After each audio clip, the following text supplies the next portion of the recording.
Emotions, intelligence, and non-emergent theory. This is the topic for the discussion today that we will be having in this particular presentation. Emotional intelligence. So we need to define emotional intelligence, basically the capacity for recognizing our very own feelings and that of those belonging to others, for motivating not only ourselves but also managing the emotions in ourselves and in our relationship. So that is what emotional intelligence is all about. It is a proper understanding of self and the contextual part of it. Depending upon the contextual part, it's the way we need to transform the situation in our favor, and that is what is meant by emotional intelligence. I'm sure most of you have understood what emotional intelligence is all about. It, remember, it is akin to intelligence quotient as such, which is basically changes throughout the life. What was your IQ at the age of 12 probably will be the same at the age of 24, or an incremental improvement at the age of 36, 48, and so on and so forth. It's a very little or less or absolutely no incremental enhancement in the intelligence quotient level. But emotional intelligence, our competencies are to be learned every now and then. Remember, it is the emotions that we experience as we try to cover the journey of the life, wherein we see a lots of ups and some downs too. That is how we are dealing emotional intelligence all about it. Emotional intelligence scale account for close to approximately 90% of what distinguishes the most definitive leaders than from the average one. It is the most promising leader, the most flourishing leadership quality of a person is that they are emotionally quotient is very high. They can perceive a situation, they can relate to a perspective and come out as a winner, drawing out the best of the situation.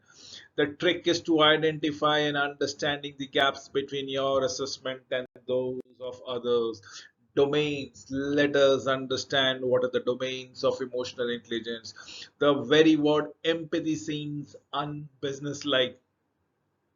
It is almost out of place amid the tough realities in the marketplace. The word empathy is what we believe is the way the other person, somebody else other than you, is going through the turmoils or the tribulations that the other person is experiencing. People tend to be a leader to provide supportive and emotional connections for empathy, and that is what exactly we mean by when leaders drive emotions positively, they bring the best in others. We call this effect resonance. Yes, when you bring the positive emotions in others just by leading it from the front, it is the resonance effect that we call about it. And when emotions are negatively portrayed, it is known as dissonance. This is where there's a divergence about the objectives between the leaders and the followers is all about it. We all ascribe to have the resonance effect, and a perfect leader will always amplify resonance on his or her own. So resonance is people with feeling in sync.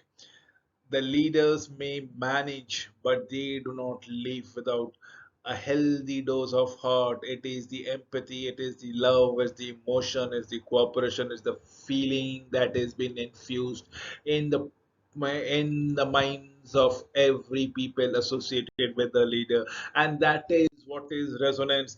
Keys to create resonance is competencies in emotional intelligence, or EI.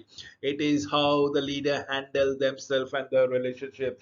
Remember, emotional intelligence and non-emergent theories is what we are discussing in this particular presentation. I am sure most of you have understood how to create the positive ambience It is only when you have a high EI or emotional intelligence. It is only when you can perceive yourself that the situation and the thought process of the others and take the best of the outcomes in favor of yours is what the emotional intelligence or the competency that comes around it. Remember, good mood is equal to good work. So if your mood is up, I'm sure your work will not be frowned upon. You will start enjoying the work. The research reveals that a well timed joke or a playful laughter can stimulate creativity. This is what we are looking into it. A timely joke, a timely sentiments can open a line of communication or infuse trust among the people altogether. A sense of camaraderie creeps in. It makes the work much more fun and enjoyable. I repeat, good mood is equal to good work. Let us understand the domains of emotional intelligence. There are four domains per se. First and foremost is the self awareness. The once you're aware of yourself, you got to manage yourself before we manage the society. It is the social awareness we are talking about, is the empathy that needs to be taken call forward. Relationship management is the last one. So if we are good with self-awareness, self-management, and your relational qualities with the society is good enough, definitively you are doing all the right things as far as relationships is concerned. We'll talk about self awareness. Self awareness is all about self confidence. It is all about the person being aware of what kind of insight the person reflects upon. The thoughtfulness that has been there in a person is what we talk in self awareness. Self depreciating sense of humor, when where you are not making a joke at an expense of others but yourself, because you know how resilient you are, how and what matter of fact that you people speak around it. This is what is self-awareness. Emotional intelligent managers like to be in a room with only smart people, and those who aren't emotional intelligence wants to be the smartest person in the room. See the context. If you are intelligent enough, you would love to learn from smart people in the room. But if you think you are the smartest person and rest are all duffers, it might be the other way around. Probably because your emotional intelligence is not of a higher echelon. So, domains of emotional intelligence is all about self awareness, but next is what I call self management. Remember, self management is the control that you display upon your behavior, your thoughts, your achievement, your initiatives, and the optimism that you effuse. If you can control the same thing time and again. Remember, self management. Our leaders can afford to be controlled by negative emotions? No. In fact, no leaders can afford to be controlled by negative emotions.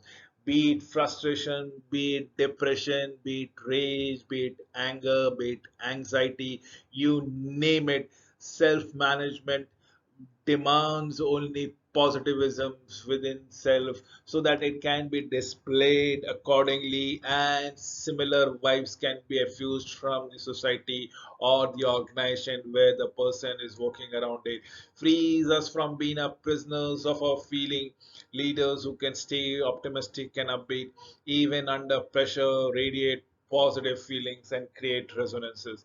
This is what we are looking at it. So, domains of emotional intelligence is ultimately the most meaningful act of responsibility the leader can do is to control their own state of mind. If we look at the pictograph that I have set it down, a man is lying on a bed of throne, and believe me or not, he is lying comfortably in the bed. So it's the way you look at it. It is your emotional intelligence, the meaningful fact that you make out of an act. It's the responsibility that bear on your shoulder. Some people can be bogged down by responsibility. Some other people, it can add wings to their dreams. It means that they actually enjoy being responsible, and that is what we are looking about. The social awareness is all about it. Remember, empathy is the number one ingredient of having wonderful social conversations at the workplace. This is what seems very much approachable. They listen very carefully, they listen intently, they respond appropriately. That is what we will talk around it. This is what social awareness is all about it. The observations. You can control only three things: what you say, what you think, and how you behave. These are the only three things. If you can control, if you can manage your mouth, manage your behavior, and keep your thought to yourself, is what I will dictate to all the audience of this particular video. The most three things that you need to understand: what you think, what you say, and how you behave. Let us understand the relationship management one by one. In the social awareness is the empathy, as in I am okay, you are okay, as a win-win situation. It means taking employees' feeling into thoughtful consideration, making an intelligent decision that translate into the feelings to a positive responses. Evidences our expertise in building team, in retaining talent, and having a culturally sensitive uh, quotient are meaningful, positive environment. Servicing to the clients and the customers is what we are looking forward to. We have not come to the fourth step till now. Yes, I was talking about relationship management. Relationship management is all about motivating with an objective in mind, with a vision in focus, influencing through persuasion is what we are looking at. Relationship management is avoiding or mitigating any conflicting situation, building or fostering teamwork and collaboration, most importantly development of others. So relationship management is all again of positive things. It is of motivations with a compelling vision, influencing through persuasion, conflict resolution, teamwork and collaboration, and developing the other gentleman in case. So domains of the knowledge will be all about relationship management. Remember, there are the person is at the crossroad to take path A or path B or path C. Everything shows to a different direction. It is the management of friendliness with a purpose, moving people in the right direction, whether it is an agreement or marketing strategy or enthusiasm about a new project that comes around it. So let us understand the style that creates resonance. One by one, we need to go about it. A person who is of visionary nature, who not only dreams but ensure that the dream that he or she is watching it has to be percolated to all the employees or all the team members. So when the change is required for a new vision, he has to convey the same. Definitely all about coaching is what a person wants with an organizational goal. You are tuning yourself as to the requirement of the organization. Affiliative is what we are trying to build borders, build relationship, build connections, and that is with each other that we go around it. The last thing would be all about being a democratic natures, which is the universal value that we espoused in the input that the people get. Remember, at the end of the day, we are vouching for their commitment to the cause of the organization, and that is the leadership style that create resonance. So two styles that create dissonance. One is setting of the pace, which might be using sparingly probably. Leaders hold high standard for performances, is obsessed about doing things better and faster over a period of time. So setting of the pace or pace setting, if you want it quicker, faster, smoother, higher, it is impossible all the time, not every time. At certain point definitely is, can leave the employee feeling pushed too hard or being exhausted, being always at the focus, being at the limelight altogether. The employee tend to suffer from the burnt out syndrome. Pace setter is with exceptionally high standard, with impatient with poor performances or poor communication, and being blamed altogether. In fact, readiness to take over for people when they get into difficulties. This is what we need to go around it. This is what we need to decide upon it. Use when employees are self motivated, highly competent, and need little or no directions at all. The next styles of dissonance is by command. It is, you don't, you actually demand the respect. You do it because somebody says you to do it. The leader says is all authoritarian, rarely uses praise, and openly criticizes employee. It is another uh, just a position that needs to be avoided every now and then. It should be the other way around. But the dissonant style says you actually praise your employees very infrequently and sparingly, probably once in a blue moon that you come up with a good word. But as far as criticism is concerned, you do it in numbers of time with dollops of adjectives that comes around it. So these types of bosses are becoming dinosaurs. They are no longer a team player. These subs may survive for a long time. Let us understand what are the parameters of calling these people, the people who have been distasteful to everybody and are at the butt of everyone's joke. They may achieve financial good, but please, in a long run, nobody has any regard for them, neither on a human front nor at the organizational cost. So, commanding style, are these leaders driven away by talent? Absolutely, yes. These leaders drive away talent. The number one reasons people cite for quitting is dissatisfaction with the bosses. As the case might be, those with bad bosses are 4 times more likely to leave than those who appreciate the leaders that they work for. This is what we are looking at it. Those with bad bosses are 4 times more likely to leave than those who appreciate the leaders for the work.